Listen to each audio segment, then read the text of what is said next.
Before we get started on this week's episode, we want to tell you about a special deal for Fulhamish podcast listeners. You can get 8 incredible craft beers for just £14 with Beer 52, the UK's #1 craft beer club. They ship monthly themed boxes of small batch craft beer straight to your door. And you can get £10 off your first case, which includes their award-winning magazine and snacks as well. Just use the code Fulham at beer52.com. That's the code Fulham at beer52.com. Right, on with the show.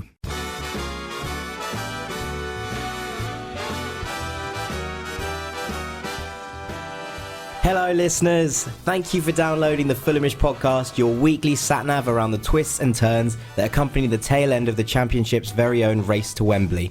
My name is Jack Collins and I'm standing in for Sammy, who's on his very own Easter journey. And joining me tonight are Fulham's very own band of disciples, Farrell Monk. Hello. Ben Jarman. Good evening. And Dom Betts. Hello everyone. It was a glorious Easter weekend for the Whites as two trinities of goal scorers set us on our way to 6 points. The passion of Tom Kearney and the travelling fans managed to defy the treacherous work of Judas Chris Martin at Norwich before Monday's win against Villa saw the Whites ascend above Leeds United into the paradise of the playoff positions. Let's start then with some 3-word reviews of the weekend as a whole. Ben, would you do the honours, please? It would be my pleasure to do the honours. I've got a couple. I want to start off with at Mr. Sammy James, whoever that is. I've never heard of him in my life. I've met him once or twice. His 3-word review: Fulham's on fire. And then there's a whole lot of mentions of on our way, we're on our way, truly believe is another one. I also like Tom D's 3 finals left and Tom Dorset's momentum, which I also thought was very inventive. Good. So there we are. It's 3-word reviews of the weekend, which was a bit of a new one for the podcast. But Dom, a big win against a side who'd hit a little bit of stride over the past months in Aston Villa, and they'd only lost twice in 10 before Saturday.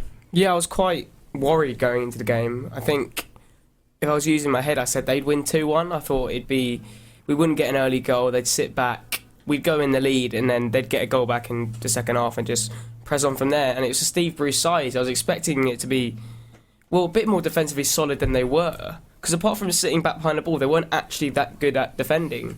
Jack Grealish, yeah, he scored a great goal, but he gave the ball away I don't know how many times. So I think once we scored and the red card came in, they actually started playing then, which is quite odd. They played better before the red card. It was sort of a bit like our Norwich performance in a way, and I was getting a bit worried. But I did think that Bettinelli was actually key to the way we played because his distribution was the best I've seen at a Fulham keeper in quite a long time in a single game. Fair enough. And Farrell, some strange tactics from Bruce then. 5 at the back and a midfield 3 against what has been an overwhelmingly dominant Fulham midfield this season. Did that seem strange to you? Absolutely strange. I was very surprised, and Dom picked up on it, that Steve Bruce usually sets his side up to be very solid, and even with 5 at the back, think that that's going to be defensively solid, but the 3 in the midfield were just a bit abject. I was really surprised by the performance of Jedinak, who seemed very passenger a lot of the time. The amount of times he just let players go past him, and the amount of times on counter-attacks he would just let the guy go right past him without even sort of thinking about making a tackle. So that was very, very strange from a Steve Bruce team, and I reckon that Brucey's going to be all over him and probably going to chop off his beard for that stupid performance he put in. But yeah, it was strange tactics, and Fulham capitalised on it. Although it was quite a nervy performance for a good half an hour or so. Even though Grealish got the equaliser, for those first half an hour or so, it was a bit kind of let's get it going, let's get it going. We did get a few half chances in. Malone was excellent down the left for the first 30-35 minutes. We probably should have scored 2 or 3 goals from his left wing crosses, and eventually we got one from the other side from a Fredericks cross.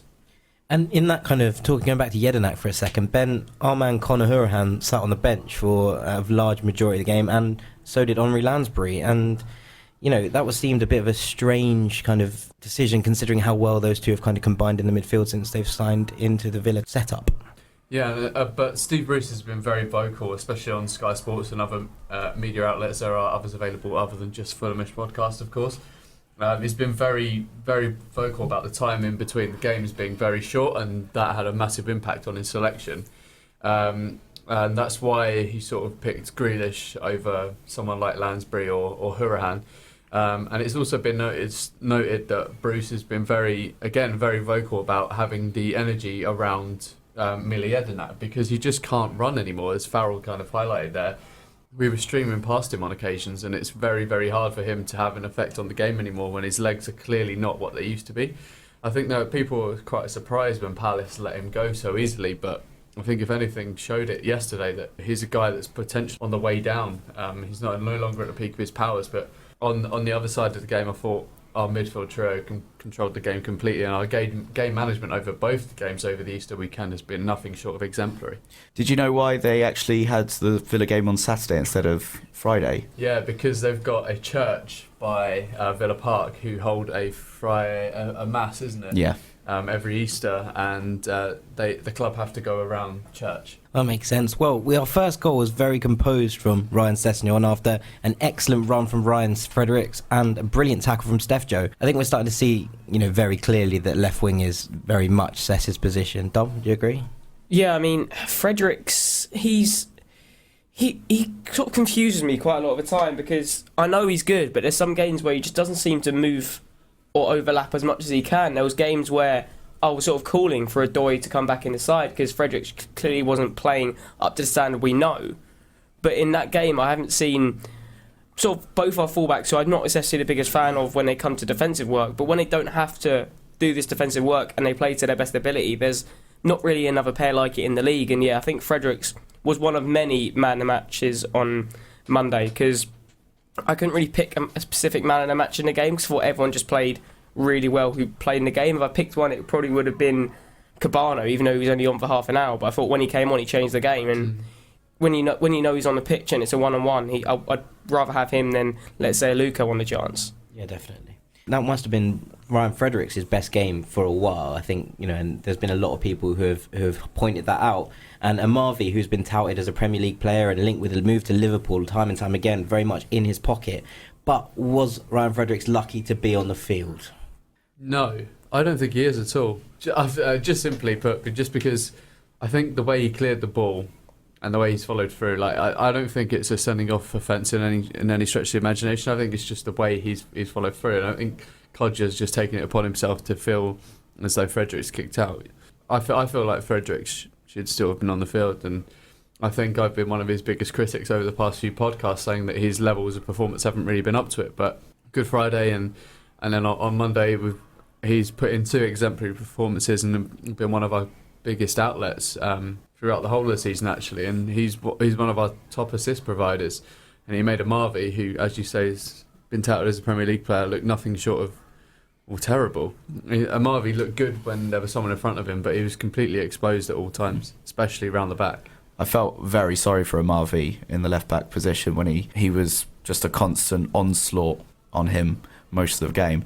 To Ryan Fredericks, to his credit, after the sending off happened, it was so clear that the Aston Villa players were targeting him because they obviously felt aggrieved at the time, and he got absolutely clattered 2 or 3 times. You could tell the other players were, the opposition players were trying to wind him up and trying to get him to get a reaction out of him. And fair play to him, he just dusted himself off every single time and got on with the game.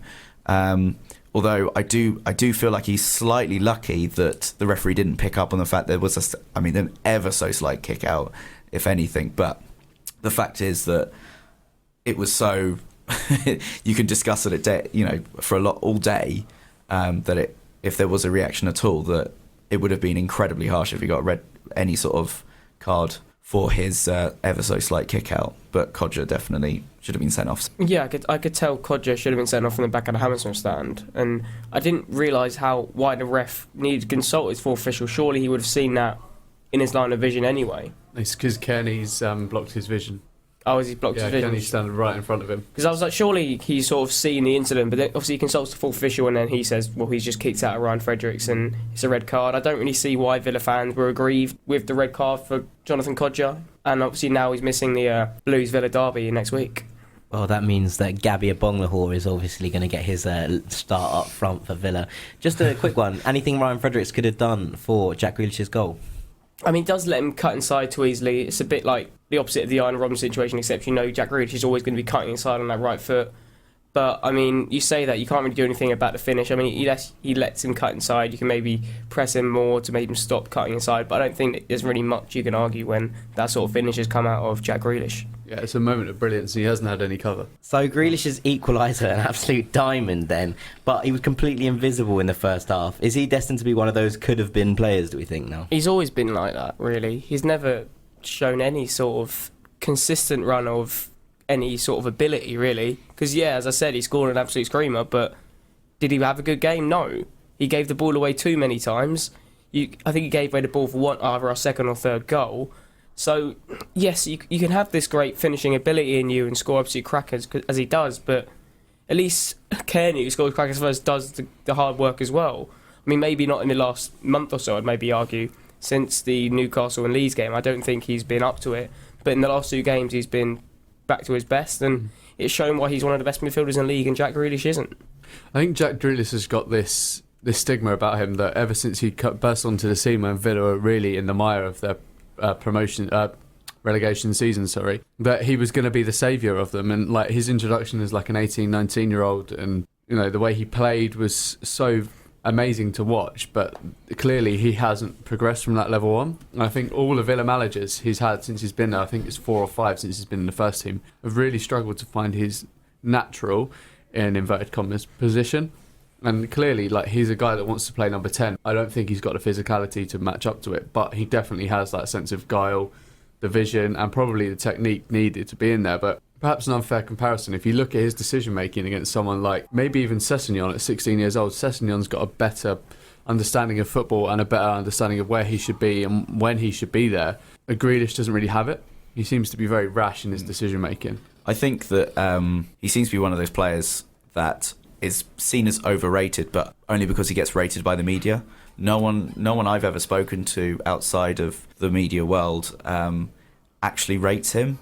He always gets sort of mentioned in numerous articles, and when commentators are watching games are going how Grealish is such a talent. I've never really seen that. I've only seen sort of little glimpses here and there. The only thing I would say is that the reason why Sessegnon's sort of stands out a bit more is that it does help him that he's in a really good team at the moment and we're playing really well, and Grealish is a player that probably his decision making is a bit off because the confidence of that Villa team over the last 2 or 3 years is absolutely shot to bits. But even so, if you just take their individual performances, their passing and their decision making from that game, you would think Sessegnon has been playing for years and Grealish is the 16-year-old. Yeah, fair enough. Well, we'll go back to Fulham for a minute, and brilliant football again for the second goal. Aite looks like he can slice defences into at will on occasion. A bit lucky with the finish, perhaps, but build-up deserving of a goal, can we say? Yeah, the build-up was, I thought it was our best goal of the game. I really enjoyed the third goal. The second goal, there was so much good build-up, but just the last few touches made it look a bit scrappy. And obviously, Aluko could only score if it went off a defender into the goal, because from about the same position he misses it from about 2 yards out about 5 minutes later. That also comes off a defender. Yeah. So I think it was the best play of the game that resulted in a goal, but I think the end just made it look a bit more scrappy than it was. I mean, the flick round the corner was absolutely sublime, and like that completely took out the whole line of defence, and that's what sets it apart. But I personally enjoyed the third goal a lot more than I did the second one. Well, let's go on to that then. Steph Joe with an immense run and a lovely finish from Cabano.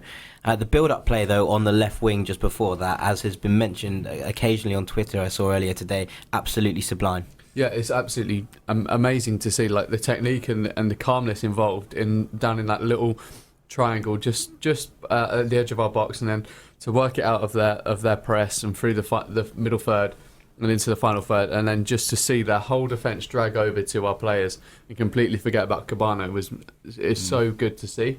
And the football we're playing is absolutely majestic at the moment.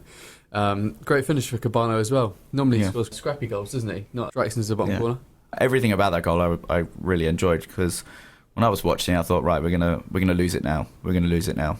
Oh no, we still got it. There goes Johansson. Oh, goal. Ray! Johansson was just imperious throughout both of the games that he played over the course of the weekend. Got a well-earned rest for the last 20 minutes against Norwich, and then that tackle for the first goal was nothing short of incredible, isn't it? Love it. He's our joint top goal scorer now, isn't he? Yeah, and he's got more assists, so effectively he's actually our top goal scorer. You should see the biggest smile in the studio right now is definitely Jack's. People are talking up Johansson. The grin, the son of Thor has returned. What a guy. Well, a confident win, and one that sort of suggests that we're really hitting our stride. Yeah, we're definitely hitting our best performances at the right time, because we didn't drop off to an extent, but we weren't picking up the points when we should have against Blackburn and Wolves, and it's quite good to see that we're not just chasing Sheffield Wednesday, that Leeds are in the mix now, and you can't really write off Huddersfield or Reading, that because you always want to have more teams who could possibly drop out of the playoffs.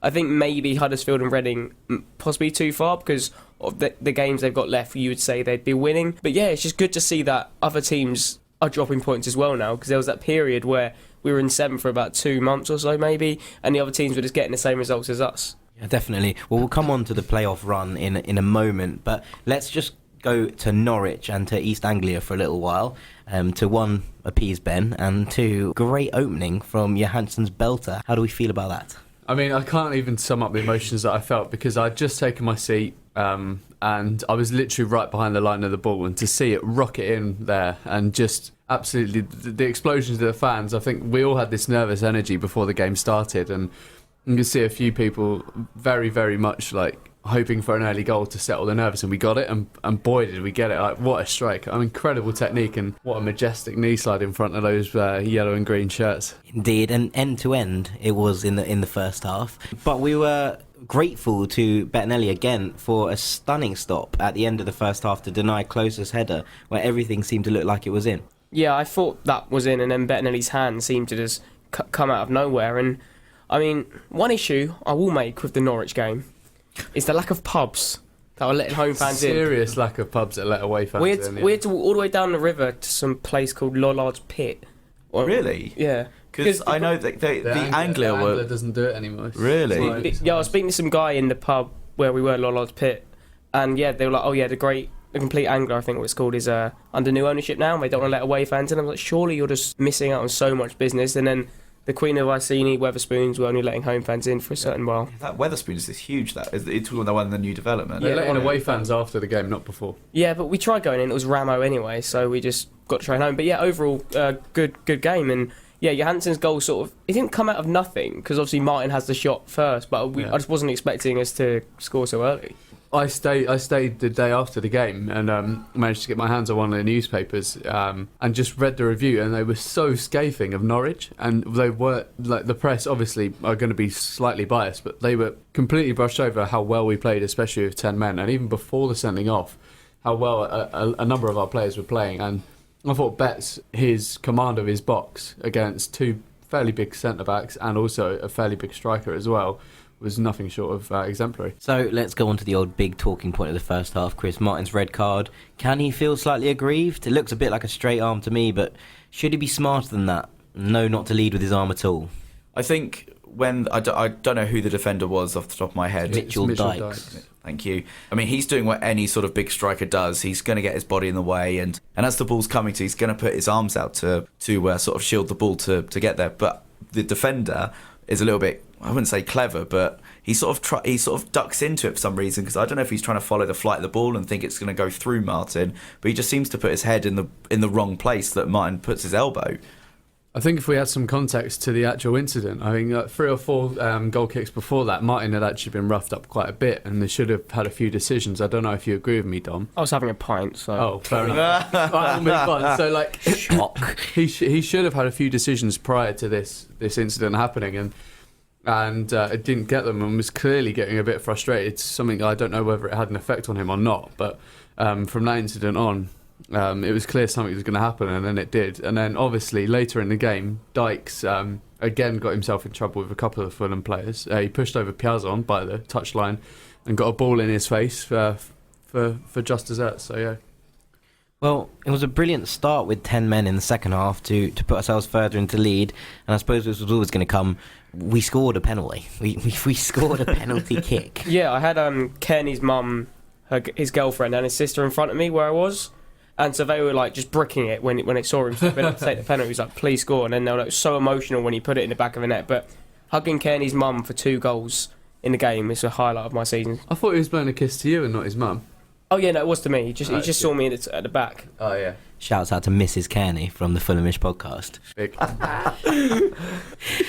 More than that, though, it sounded like we defended magnificently, with Ream and Callas in particular receiving particular praise. Much better at the back from Fulham. Over on the whole, yes, it was. I feel like, I don't know if you feel the same about this, Dom. You're probably having a pint then as well. But for the most part, throughout the game, we looked much more solid at the back than we have done in the preceding 3 or 4 games. Yeah, it's the best defensive away performance I've definitely seen all season long. Like, yes, they had all this possession. They didn't have as much as I thought they did, actually. They only had like 56. No, we still had more possession than them. I did. We still have more possession in the game. And yeah. What I found weird is they had the ball a lot, but they didn't really do anything with it. No. And my issue was in the game that every time they had the ball in our fullback position, we weren't putting a good enough challenge in, but they weren't putting good enough crosses in, because Bettinelli still only made about 6 saves during the game, so they weren't really pressuring a goal apart from obviously their goal. They had all these corners, but there wasn't really anything coming of it, so you have to put that down to us defending really well. Well, in relation to that, the ball in for their goal is absolutely wonderful. It's a really, really good cross, but I can't see anything wrong with it. I thought it was just a good goal. I don't know if you can put any fault anywhere, really. Oh no, I fully agree with that. It was a fantastic goal from him, and like a great header. And as soon as you come on, you knew he was going to score against us, because Cameron Jerome has a habit of scoring against Fulham, doesn't he? I think over the years, for that host of clubs that he's played for. But I agree. But before we had the sending off, we actually looked worse. Yeah, that's what I was saying. It was like we're literally playing better with 10 men. Yeah, our wingers were playing like way too deep. But even then, they weren't putting enough pressure on the cross. And when we went to 10, we had 2 solid banks of 4. And we were really compressed and really closing everything that was thrown in front of us. And then Aite, I don't know if we'll touch on it, but he led the line perfectly. I think he was relieving us of all the pressure using his pace, and then obviously got his goal that he very much deserved, and then a nice round of applause off as well. Well, let's talk about Steph Joe at left wing for a brief moment. Ben, Can we? You brought this up before. We can, Oh. yes. Shock. And it was not his natural position by any stretch of imagination. In fact, Steph has rarely played there. I looked this up earlier. Has rarely played there for anyone ever, and has always been a central midfielder, but did a serious job on the left of a 4. How long did it take you to go through your Steph Joe collection of videos? A long time. I've had a lot of time this weekend where I've been travelling. So. Do you know what we were all? Do you know? One thing I was really pleased about the fact that Steph Joe went left wing, that Tom Kearney didn't go left mid. Because we would have been so exposed, wouldn't we? We've talked about it 100 billion times before. No, I think having Steph Joe at left mid was an absolute masterstroke by Jokanovic. It was clear that he needed to shield Malone from the wingers, who were probing him quite a lot, actually. And Malone has this very, very strange obsession with chasing a ball down all the way to the goalkeeper, even when we've got 10 men. So we need someone there to plug the gap. But no, jokes aside, I thought Steph Joe was absolutely brilliant there. He held his position well. He knew when to close. He knew when to compress the space. He knew when to hold the shape. And he was a valuable outlet in what proved to be a very, very well managed situation by Fulham. One blemish would be that his miss just before they scored their It was offside. goal. Was it actually offside? It was offside, yeah. Was it? Well, I'm still going to put it down as a miss, though. I mean, it was a terrible shot. Have you got the commentary? No, I haven't actually. So, Gentleman Jim says he has the audacity to shoot like Jeff Proof. Oh, right, yeah. Jeff, obviously, long-term friend of the pod. Old snake hips, I think he calls him. Snake hips, yeah. It was an interesting one, but a perhaps more important miss, which we could have been talking about in very, very, very bad terms had things gone differently, was Tom Kearney's miss on 86 minutes. And I tell you, I was listening to this in a bar in Vietnam with my whole family, and they're all Fulham fans, and we had just a table on and a speaker in the middle, and that was it. My uncles literally both walked up and were like, we're going to the bar. Like, that's it, we're going to lose this game. But I wanted to really moan about it, but then I forgot. I sort of remember Kearney's family was in front of me, so I was like, I won't go too aggressive. But then luckily, Aite does pretty much what Kearney should have done. I don't really know what Kearney was trying to do. It was the sublime to the ridiculous, wasn't it? Like that first touch to take it around the defender, amazing, incredible. But then we've kind of been doing what we have been doing a lot, where we do just the amazing build-up play, and then it gets to the golden chance, then we kind of fluff it a little bit. I'm going to defend TC here, because he's been absolutely sublime, as you said, with the first touch, and then he's made Ruddy go down earlier than he should have. But at that same time, it's bobbled up and hit him, and he's unable to resume control. And then Ruddy's sort of taken that control away from him. But no credit to him. Fantastic penalty. I was going to say, Aite then has the audacity to go exactly the same and take it round the keeper, which is kind of amazing, especially after TC had failed to do that 2 minutes earlier. And massive credit to Lucas Piazon for that goal as well. Yeah, I still thought he was somehow going to miss this. Just somehow it wasn't going to go in. But it just seemed forever from going around the goalkeeper for the ball going into the back of the net. Yeah. Fans weren't even celebrating when he got around the keeper. They were just waiting, please put the ball in the back of the net. Because it looked like the ball was going too fast for him to keep up, and then he had it against the post, didn't he? And I was like, he's going to fuck it up. He's definitely going to fuck it up. But, my man Floyd, he's coming up big, 9 goals and 5 assists in his last 15 appearances for us. And where would we be if he hadn't missed 10 or 15 games for us? That's more than he scored for Bastia last year, isn't it, Ben? It is. It's much more than he scored for Bastia. He scored 7 and got 6 assists last year.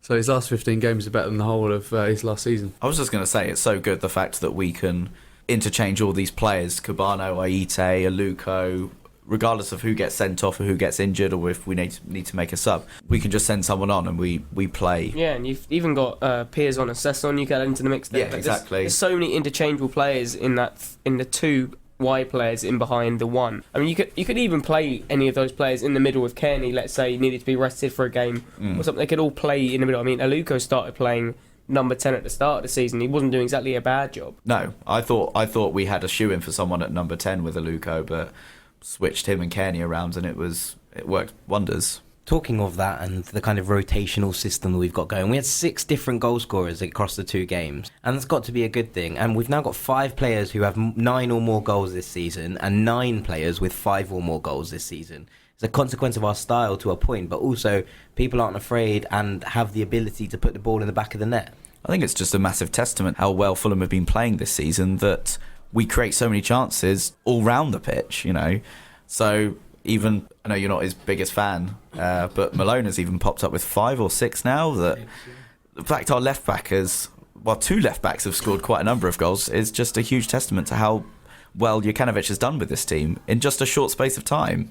I mean, the number of goal scorers is, for me, it's completely down to the system. It's so fluid, it's so interchangeable. We have a very high risk, high reward strategy. We use our 1-2s particularly well. It's not really a surprise that the goals have been shared around, the amount of people that can get into scoring opportunities. And even our defensive, in inverted commas, midfielder, Steph has scored, 8 or 9 goals now this season? And that's 10 from a midfield, including the cups. 10 from a midfield berth is some return for a midfielder. Well, it just to put something into contrast and a wider context, you look at someone, our leading scorer was sent off at Norwich we were 1-0 up, so it's slightly different, but you look at Chris Martin, he was a leading scorer of a team where there are goals everywhere. When Jonathan Kodjia got sent off for Villa at the weekend, I know they were 1-0 down, so it's a bit different. He has 19 goals for Villa this season. Their next highest scorers are Rudy Gestedt, who now plays for Middlesbrough, and Ross McCormack, who plays for Nottingham because Gestedt has 4 and McCormack has 4 as well. And then the next after that, there's a couple of people on 3. James Chester has 3, and Grealish now has 4, but at the time, Grealish had 3. And that's nuts because, when you saw that and you saw Kodjia go off as a Villa fan, you must be going, well, where are the goals going to come from? Who's going to put the ball in the back of the net for us? And I feel like he scored 46% of all their league goals this season, Kodjia, that is. But on a Fulham point of view, to see the system that we're playing now, even like a strikerless system coming together and playing so effectively and scoring so many goals at the back as well, keeping them out to an extent, is really, really pleasing to see. And we're hitting our stride at the right times. It's really encouraging to be a Fulham fan right now. So let's go to the playoff race and the update of what's going on around us. The scores on the doors from the weekend: Wednesday with 2 wins, Reading with 2 wins, Leeds with a draw and a loss, and Huddersfield with a draw and a win. And Fulham with 2 wins. So that leaves us in 6th, above Leeds on goal difference, 2 points behind Wednesday, 5 points behind Huddersfield, although they have a game in hand, and 6 points behind Reading. What about Norwich, who are definitely still in the playoff race, Ben? That was Jack, not me. I said Villa. What about Preston North End then? I think that's it now. There's only the teams available. Yeah, absolutely. It's in the playoff race. Anyway. Personally, I'm going to make a point that I think Reading have done enough, and Reading's run-in is Forest, Wigan, Burton. I think that They're all fighting for their lives. they're all fighting for their lives, but Reading are now 6 points clear of 6, and 7th. So it's one of those where I think they're not going to drop more than 3 points over those 3 and also that a couple of teams apart from Fulham do have to play each other as well, I think. Yeah, of course. Wednesday have Derby County at home, then Ipswich away, and then obviously us on the last day of the season. Leeds have Burton away, Norwich at home, and Wigan away, which you'd suggest isn't the easiest run of games in the world. A lot of Leeds fans are very, very wary of this Norwich game that they've got at Ellen Road. They believe that Norwich could actually come up there and derail them, which I don't see. I don't see past that. I think Norwich have a good opportunity to go up there and pick up a good result. Yeah, well, considering they stuffed Reading 7-1, and we're saying that they're shoo-ins for the playoffs. But Leeds have to go to Burton, who are putting together their own little decent run of form, Dom. Yeah, they beat Birmingham at St Andrews on the weekend, which is not a surprising result, to be perfectly honest with you. Birmingham have been awful. They've somehow done the double over us again. Well, not again. We just always never seem to do the double over them. I mean, we had a great record at St Andrews until this season. I think the last time we lost to them was when Bowyer scored. I can't remember when that was, at 2009? So, yeah, but it's just one of those points, like, if we had those 6 points from the Birmingham games, I mean, maybe the one we lost at the beginning of the season was because Gary Rowett is just a very good tactical manager, and a Fulham side will never beat a Gary Rowett side. It just won't happen. But yeah, Burton, when we played them, they didn't really offer anything, but I think they have a chance of staying up, and they will offer a tough game to who they're playing for the last 3 games of the season. So I don't see why they wouldn't challenge these teams, and I don't think we need to be really looking about these other teams who they're playing, etc. Because I think Fulham fans just need to focus on who we're playing. Yeah, Fulham players need to focus on who we're playing, pick up 3 points, for the next 3 games, and also as long as let's say Wednesday was 6th and we were 7th, Leeds made it back to 5th. As long as we're 3 points behind Wednesday coming to the last game of the season, it's still in our hands. Well, Slavica has made a point of saying that about 300 billion times the past couple of weeks. It's in our hands, it's in our hands, it's in our hands. And he's probably been drumming that into the players as well. Don't worry about the other results, let's focus on our own performances. Well, we've had a series of questions about how many points we think we need. We'll come to them in the question section at the end. Just lastly, I'm going to just, beside that for a second, Dom, just to point out who Huddersfield have remaining. Huddersfield play us, and then Wolves, and then Birmingham, both away, and then they have Cardiff at home. Huddersfield aren't necessarily a team who've been there or thereabouts beforehand, and it's not like this is a situation that they're familiar with. If we put it into context, the last 4 managers they have to play now with today's surprise news: Jokanovic, then Lambert, then Redknapp, then Warnock. Let's hope old ballsack face does it. If we beat Huddersfield at the weekend, could they bottle it after being flying for the entire season? None of those are easy games. Well, David Wagner did say that after the Derby game of the weekend that if we secure a playoff spot, then we'll be very happy. We are humble and we know how difficult it is to get the points in the division. We are Huddersfield Town, and to have this points total is unbelievable achievement. It's kind of as if he wants to take the pressure off the Huddersfield players, not get them nervous, because it was a very nervy performance on yesterday evening. Was it yesterday evening? Sorry. Yesterday evening, yeah. Yesterday evening. They only had 1 shot on goal, and a team who are supposedly in the top 4 or 5 teams in this league. He's obviously trying to say, look, relax, we're going to get these points, but you need to get your focus in the game. I think the one thing going for Huddersfield is that I still feel Leeds have been absolute frauds this season, being in the position they have been for most of the season. I mean, in the 2 games against Fulham, I didn't think that they showed any way that they could be a playoff team. I thought it was an absolute farce. We only got 2 points off Leeds this season. Especially the game at Ellen Road, that was worse than a game at Craven Cottage. We battered the entire game, and they didn't have a point all season, I don't believe, in that until the point against us in that game. And obviously Chris Wood scores a bicycle kick in the 89th minute. You can call it a bicycle kick. Miss kick. Yeah, but I mean, they all count. It's just when we look at games we played against these teams, why haven't we picked up? Whenever I've seen Leeds on TV, I've just been like, they just don't look like a team. They seem to be just grinding out points week in, week out without actually putting any performance. You say the same about Reading. Yeah, it's very much true. Yeah. But Frauds. Both of them have just been grinding out results, especially Reading, just their 1-0 home wins, really. Well, okay, despite all this and despite all the hype that's going on, I think that Fulham are still the most likely outsiders with the run-in we've got. Would you agree or disagree with that statement? I mean, I would argue that our record against the top 6 or the better teams in the division is actually quite good. And if we look at our record, let's say against Huddersfield, since we come up the last 2 or 3 seasons, it's a good record. I don't think we've lost to them. Nope. Different. I hope that goes for us, but it's a completely different team we're playing with now. Yeah, and I'd love a repeat of the Huddersfield away game 2 years ago now, the 2-0, where we absolutely shit out that game. I've never seen anything more like it, where we score straight from a corner from Alex Kaczka-Niklic, then we get a man sent off eventually because he sent Corley Woodrow off first when it was actually Hutchinson. Then Naki Wells misses 2 penalties, and then Fofana comes at the end to score, and that was from a rebound as well. It sounds like you're describing a forgotten Fulham 11 there for a second. Yeah, but it was, if any, I think we can win our last 3 games. I actually think the bigger challenge for us is going to be the Brentford game, and not the Huddersfield or Sheffield games, because we're not got the greatest home record. When I checked last time, we were 12th. I don't know if that's increased with the Villa win, but yeah, I say Brentford is the biggest challenge. They're going to want to derail our playoff push. They've bought the neutral end out already, as we know, because Fulham have done that really clever thing where we don't make the neutral end only available to people with booking history. Yeah. So I mean, it's just more ticket money for Fulham, but they're gonna bring it. There's going to be 6,000. Yeah, they're coming on a boat. 7.5. Yeah. Yeah. Well, I mean, it's strange because they only bring like 2,000 to Griffin Park every week. They all come out of the woodwork for the big cup final. Yeah, exactly. Well, let's just carry on with Huddersfield as we seem to be already there. Huddersfield have only lost 4 games at home all season. Weirdly enough, these 4 games are Wigan, Burton, Newcastle and Sheffield Wednesday. That's a strange 4 games to have lost at home.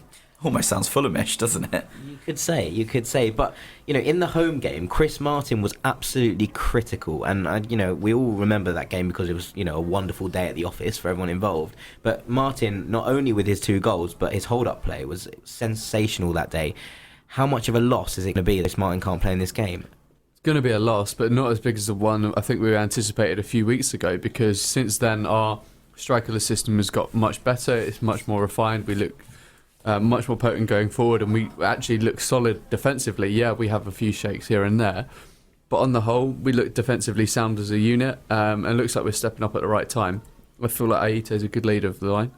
Yeah, I mean, when Martin was obviously out before with the whole contract situation, I was quite worried with the strikerless formation, because I think it was Derby at home when the first time we had to use it, and we had Aite through the middle, I believe, and I think it was 2-2, wasn't it? And it was. It wasn't that convincing whatsoever, but now they're all dropping in and out. I mean, Aluko can play through the middle, Cabano can play through the middle, Aite. So I think it shouldn't just be one false 9 hanging up there. They all need to be switching around between the 3 of them, or whoever we decide to play in the team. But yeah, it's a lot more fluid now than it was before, and I think that can only help us. And in these games away from home, yes, we're going to have to be kicking the balls up the pitch sometimes. You can't just be continually playing out of the back. But I think now we've found out a way of making it work away from home. Yeah. Would you set up exactly the same way that we set up in the last game? I'd play Cabano. Up front? Well, I don't think... You can't just... I mean... Malone's playing up front. Yeah, that'd be great, wouldn't it? But no... Who'd you bring Cabano in for? That's the tough situation, because I think he has to play, because he's got goals in him, and when you're playing these top sides, you need players who are going to be going through on goal. But I'm not entirely sure. I'd probably say Sessegnon, even though I could obviously put Sessegnon at left back and then kick Malone out. But that won't happen. I don't know if I'd risk that. But that won't happen against a team like Huddersfield, who would probably exploit Sessegnon's defensive frailties. So I think, I'd take Sessegnon out and bring in Cabano, because although Sessegnon's a great goal scorer when he's through on goal, we know that. I just think Cabano would be more equipped for the game against Huddersfield. Sessegnon would be a great substitution to bring on, however. I do feel like Jukanovic would probably rotate one of those front 3, but it's not going to be Aluko or Kearney. Aluko and Kearney pretty much play every single game, don't they? It's not my boy Floyd either, is it? Yeah, so he's scored 4 games on the bounce now, I think. So I'm guessing Sessegnon will probably have to drop out. Sess, but I like having Sess in there, because as a left back, he knows how a right back's going to try and play, so then he can undo him. That's why I like that sort of left hand side of Malone and Sess. Yeah, I'm not going to complain. Obviously, Sessegnon's playing ahead of Cabano. I'd just rather have Cabano in there over him. I like him as a super sub, Cabano, like he was at the weekend. So, key battle. I would have probably gone for the eternal Aaron Moy versus Tom Kearney, in the same way that we did John Joe Shelby versus Tom Kearney a few weeks back. Anyone got any others? Except Aaron Moy's actually good at football, and I don't think Shelby is. Like, I think Aaron Moy's not a racist, and Shelby is. Yeah, I think Aaron Moy's the best centre mid in the league, for me. I mean, you could put Fulham bias in and argue with Stefan Johansson or Tom Kearney, but for me... Conor Horan. Yeah, but he plays for Villa, so I don't think you can... And he's Irish. Oh, Jack's about to bite. But yeah, I'd argue that Aaron Moy is by far the best centre midfielder in the league. Anyone versus Kachunga, basically, if he plays. Yeah, well, he did start at the weekend, but he didn't start on Friday, I believe. No, So they have those options off the bench. Naki Wells came off the bench on that Monday. Imagine how wonderful that must be to be able to bring Naki Wells off the bench. I mean, Yeah, we could bring a fast striker off the bench if he ever had a chance. Poor old Syriac. Yeah. One thing I would be wary about with Naki Wells not starting is the Quainer guy for Huddersfield starting, because he's such a big and strong striker, and we saw how we couldn't really handle the last time there was a big, strong, quick striker, and that was Zhao for Blackburn. When he came on, he completely destroyed us, could not live with us, so hopefully Quainer doesn't do it for them. Yeah, fair enough. And so I'm sure those things will play out, and we will see whether we have to deal with Mr. Quaver or Mr. Wells on Saturday's game. Let's go on to some questions. So, Ben, I'm handing the old post bag to you for the week, if that's all right. Yep. And you kick us off, maybe. Cool. Second week in a row for me on the post bag. So I'm going to start off with a question from Dom Smith, who says... Brighton has recently been voted the best away day in the league, but I think there are far better. What would you say is the best away day in the league as it stands? Fulham. I'm going to pass this one to our on-the-scene correspondent, Dom Betts. There's only one answer, and it's Wigan. Don't even try saying it's any other ground, because it's not. Wigan is the greatest away day in the Football League. Yeah, I noted Wigan down. I mean, Brighton's good until you have to get to the ground, because it takes forever to get to the ground and forever to get back. Yeah. I loved Wigan. I'd argue that Fulham must be a good away day for like teams from up north coming down. It's probably the best London away day, I'd argue. I know those Spurs fans always go on about how they love the Cottage, and they're literally desperate for Fulham to get back up just so they can go to the Cottage once a year again. But no, I'd argue Wigan's good. I actually like Huddersfield. I've only been once, but I enjoyed it last time because obviously it's another one of those grounds where it's in the city centre pretty much, so you don't have to like travel really far out to get to the ground. I liked Barnsley this year. It was quite good. I sort of like the old school stadiums. I know the John Smiths and DJ Barn like that, but maybe just random northern towns in the middle of nowhere where I'd never go previously. I could definitely give you a list of the worst away days. Blackburn Rovers. Yes. Is the Blackburn Rovers so bad. Blackburn Rovers is the single worst away day I've ever been on in my life, and I have no intention of returning there ever again, even if I had to. That's the reason why you want Fulham to get promoted, so you don't have to go to Blackburn ever again. We pretty much had a podcast devoted to Jack's hatred of Reading earlier on in the season. If we get Reading in playoffs, I might not go because I'm not going to the Majeski for the third time. Can we hold you to that? Yes, you can. I'll go to Reading to the pub And sit in the pub, and then not go to the ground because it just takes forever to get to. Like the one that got postponed, I didn't get home till like 1. Oh, I know, it's the worst day ever, that. I mean, that was my fault if I didn't leave Reading till about 11. But I would say my favourite one is Rotherham because it's just it's an easy place to get to. It's generally quite cheap. It's in the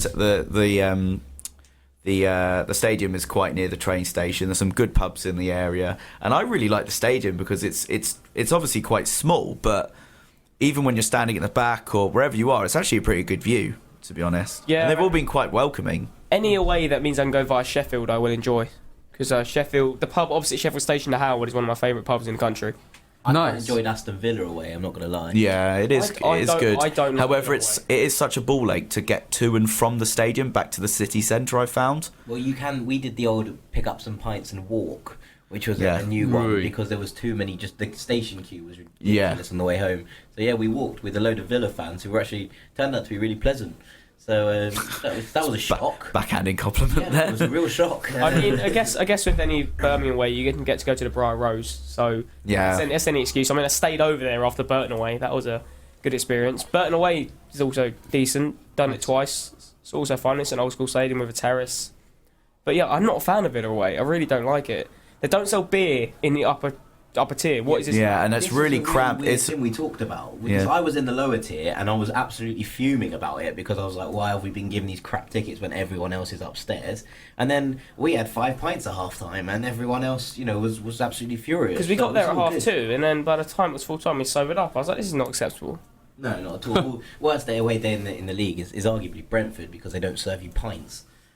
Yeah, and- I guess you could argue that. Yeah, it's just terrible You know, people. this is only for Fulham and QPR. As in every other team that comes to Griffin Park, they serve pints to. Well, maybe it's like I mean they've got the 4 pubs on each corner. Maybe they don't even serve pints in there. That's why 3 pubs.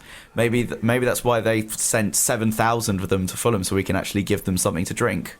Thirsty Brentford. I'm just not a fan of any away game in London, to be perfectly honest. It doesn't feel like an away game. If you're getting the tube, it doesn't feel right. Spurs. I do enjoy the fact it will only take like 20 minutes to get to an away game, though. Yeah, but it feels weird waking up at like 10 a.m. go to an away game. I mean, Feels yeah, wrong. 10 a.m. for you. I mean, usually it's like midday, isn't Yes. Next question is going to be from Dbar at Adoy Selection. Strong name. Is Huddersfield Fulham's biggest game of the season? I mean, we've said this about so many upcoming games in so many podcasts. I think it's no bigger than the 2 afterwards, really. I mean, we have to win it, but we also have to win the other 2. We've had to win the games in the last few months, so I wouldn't say it's our biggest game of the season. I'd say these 3 games are the biggest games we've had since the Europa League run. I think you have to look at it as the whole run rather than an individual game. But you could argue that obviously it's got a bit of the feeling of like the Wednesday away game when we went up in 2001. Cool, and then I think we'll do a couple more, and then I'll hand back to Jack. So I think we'll stay on the playoff theme, and then we'll go into the future. So firstly, let's go for this. It's by Cabana Rama at the FFC fan. After recent results, do we see Leeds slipping out of the playoffs, or is it still a straight dogfight between us and Wednesday? And who would you want least in the semis? Well, I think we picked up on it earlier, and I think I said quite rightly that Leeds have been frauds all season. I haven't seen anything of them that would suggest that they should be promoted, and I would think it would be a travesty that they do get promoted. So I think it's to all the other teams in the playoffs at the moment that Leeds haven't been playing well all season. They're still not playing well, and it will be a monumental turnaround that they actually sort of crack on and get back in there. I think that it would be mad to discount Leeds considering they're on the same points as us. Yeah, their run-in looks on paper slightly easier than ours on Wednesdays, and obviously we have to play each other. But I think to say that it's still a straight dogfight between us and Sheffield Wednesday is absolute lunacy considering Wednesday are 2 points above both us and Leeds. Yeah. The team I want to stay down the most has to be Leeds. It has to be Leeds. It's because I've been chanting, Leeds are going up all season long. 2, they're Leeds. So I would love nothing more than us just stay in the Championship. But mate, they took 10,000 to Barnsley away once. Just like Brentford did. Did you see that tweet from the Brentford account of the away fans starting to arrive here? There was literally about 20 of them. Yeah. It's filling up nicely. But coming on to who I'd not want to face in the playoffs, I'd go for Reading. Cool. Is that purely because of the Majays? No, I just think over 2 legs, we're more likely to beat Huddersfield over 2 legs. We're more likely to beat Leeds over 2 legs. We're more likely to beat Wednesday over 2 legs. I would say Sheffield Wednesday. I wouldn't fancy Wednesday. Yeah, Wednesday. I think as a squad, I think they've got a better squad. And when we did play them earlier in the season, it was the first time I saw. When we were actually playing really well at the time, it was the first time in a long time that I'd seen a team actually match us, and they should have probably won the game Wednesday, if I remember quite correctly. Cool, and then just the penultimate question here. In the current climate of the top 6, is a draw at Huddersfield a good result? And assuming we only manage a draw at Huddersfield and Sheffield beat Brentford, obviously, would 5 points be enough for 6th in your respective opinions? That's from David Preston at the Wizard Harry, friend of the pod. I think we just have to get 9 points out of the next 3 games, really. I mean, I think 7 is like the minimum we can get, because I just don't see why we can't get 9 points for the next 3 games. Like, I don't see Huddersfield as the biggest challenge. I said the biggest challenge will be the Brentford home game, and I think, as I said, as long as we're 3 points behind Wednesday, if they're the team in 6th going into the game, then that's all we need to worry about. I think 7 points will be enough as long as 3 of those 7 come from Sheffield Wednesday. Yeah, agreed. Yeah, I think that I still think that Sheffield Wednesday will be just absolutely nerve-wrackingly critical to our playoff chances. Although after yesterday, Sheffield Wednesday mate of mine texted me straight off going, "Wouldn't it be beautiful if both of us need a point?" And it keeps Leeds out of the playoffs. Yeah, exactly. That would be amazing. That would just be the party atmosphere. No one cares what's going on in the game. Well, no, because then if someone lost, it'd be terrible. What I think would... No, I mean, but you can imagine if both teams just need a point. It'd be really nice if we were going to Sheffield Wednesday with a playoff spot secure, or all but secure. Do you know what I mean?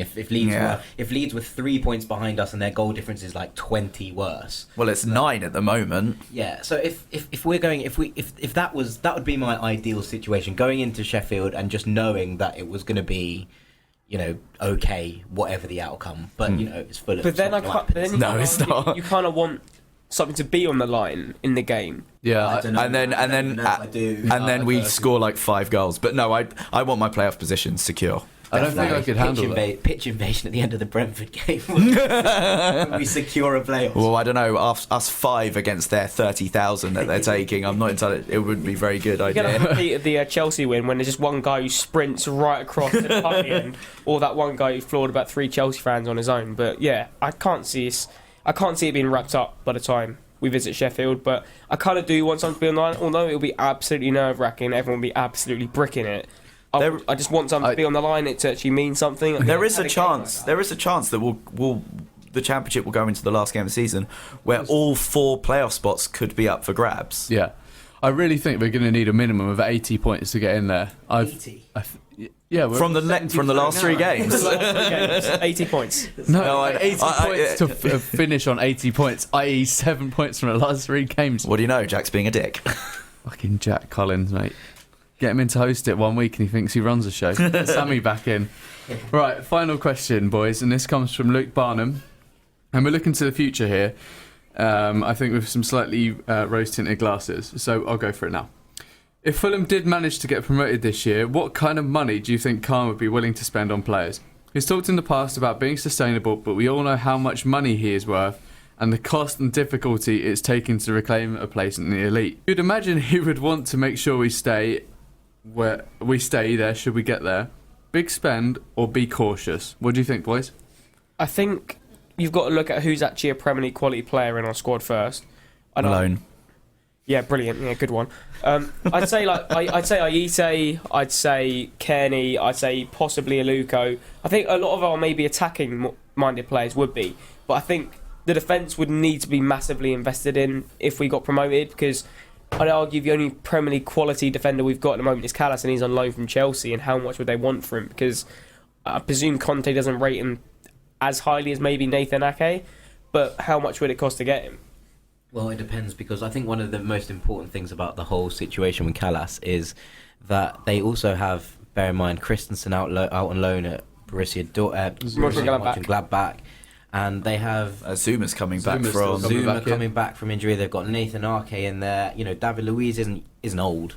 There's a lot of players. Gary Cahill's England captain right now. But so there's a lot of players in the Chelsea setup who are ahead of Thomas Callas in the pecking order. Rightly or wrongly, that's not kind of what we're debating. But I think that it wouldn't be cheap to get him, but it also wouldn't be outrageous. And when it comes to obviously investing massively or being more cautious, Burnley haven't spent that much money on their squad. I know they pretty much run the Championship the year they went up, and they had obviously Andre Gray bagging in goals left, right, and centre.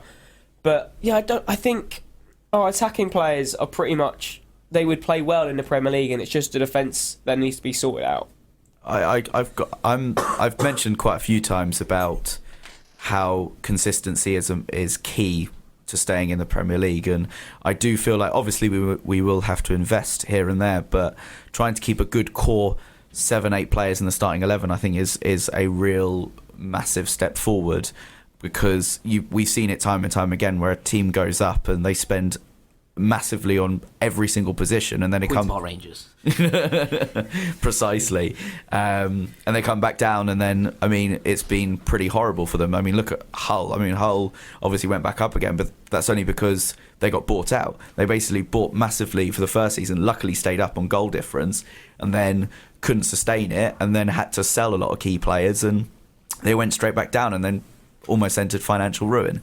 Whereas you look at the Burnleys, and you look at other teams in similar positions where they've kept a key core of players, they've tried to invest wisely, and they've done well, and it's kind of paid off. You look at Bournemouth now at the moment, and they've got players like Lee Cook, who's been, I think something like 5 of the players that played in the weekend played with them at League One level. So, and they're not even young; they're sort of like established players. So it's that old adage about the sum of the parts, sum of the whole, blah blah blah, that kind of shit. No, I think if we're going to go up, obviously we need to look at this from slightly more behind the scenes. Our recruitment policy over the past 18 months has been absolutely spot on. Both boxes ticks. It is working, as much as a lot of people on social media and within the fan base don't want stats to work. It's clear that they are. Our signings we made over the past 12 months are really paying off in terms of goals and assists, and we look at a more cohesive unit than I've seen in a long, long time. So if we carry on with the recruitment, I don't care how much we spend, as long as the players coming in are the right ones and that we continue to perform. So that's my final quip, and that's the post bag over. Back to you. Post bag closed. So that all but wraps it up for us this week. We have to deem secretarial duties to my man Farrell Monk. Have you got a title for us this week, please, Farrell? I was going to go with 2 Reds make a right. Lovely, brilliant. Sami would be awfully proud. I'm very proud. Well, that is pretty much everything from us, and we will be back to normal next week after Huddersfield, so you'll be able to get your Monday evening fix of the Fulhamish podcast.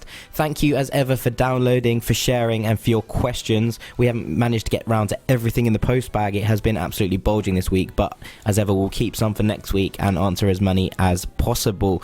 Please keep supporting us across all platforms and introducing the podcast to anyone that you think might enjoy it. And keep an eye out for any of us you might see over the next couple of games at matches.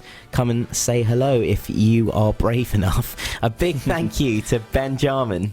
Thanks, Jack. A big thank you to Farrell Monk. You're very welcome, Jack. Big thank you to Dom Betts, who's helped me out with the buttons tonight. Pleasure as always. Big up, Don Bet. We've been the Fulhamish podcast. I've been Jack Collins. Thanks for listening.